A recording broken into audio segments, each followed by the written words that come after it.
دي بقى اسهل طريقة علشان تعرف بيها المشكلة في المارش ولا في لقات المارش ولا في البطارية.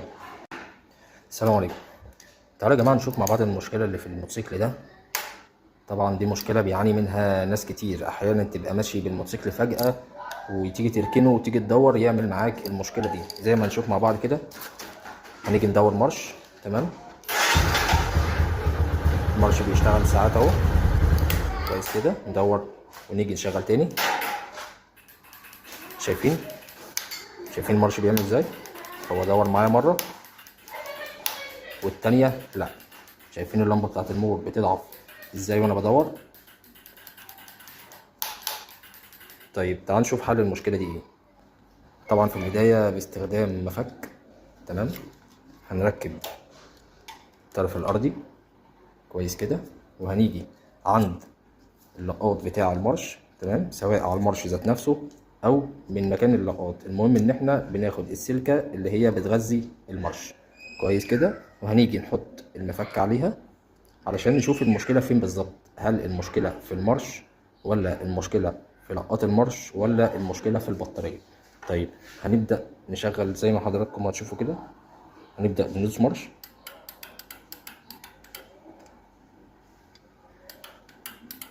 المفك معايا ما بيقتش.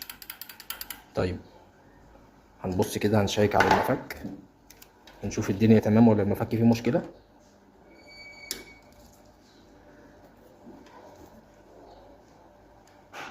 المفك شغال معايا اهو، المفك بإيد. طيب هرجع تاني لهنا اهو.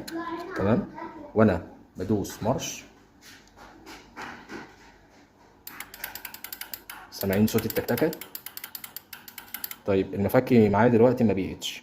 طيب دلوقتي انا اعرف ان المشكلة فين او اتأكد ان المشكلة بعيدة عن المارش امتى؟ لما ده ماشي، الطرف ده اللي هو بيغذي المارش ما يشتغلش، ما ينورش معايا بالمنظر ده. تمام، ده ما بينورش. يبقى انا مشكلتي فين دلوقتي حاليا؟ مشكلتي بعيده عن المارش. تمام، احيانا ممكن المارش يكون فيه مشكله برضه، بس حاليا دلوقتي بناء على التشخيص اللي قدامي تمام المشكله لسه بعيده عن المارش. طيب المشكله فين؟ المشكله هنا في اللقاط. طيب اهو زي ما حضراتكم شايفين اللقاط بياخد كهرباء، بياخد امر تمام، بس ما بيفرغش اهو. تمام، ما بيفرغش. طيب بالمنظر ده، المشكله معايا في اللقاط. طيب عايزين نتاكد برضو قبل ما نغير اللقاط المشكله فين. تمام، او نتاكد ان المشكله في اللقاط بالفعل. طيب هندوس مارش كده بالمنظر ده ماشي، وندي على اللقاط خبطه بسيطه. يعني احنا هندوس مارش اهو، بندوس مارش اهو واحنا دايسين، هندي خبطه بسيطه على اللقاط زي ما حضرتك هتشوف دلوقتي.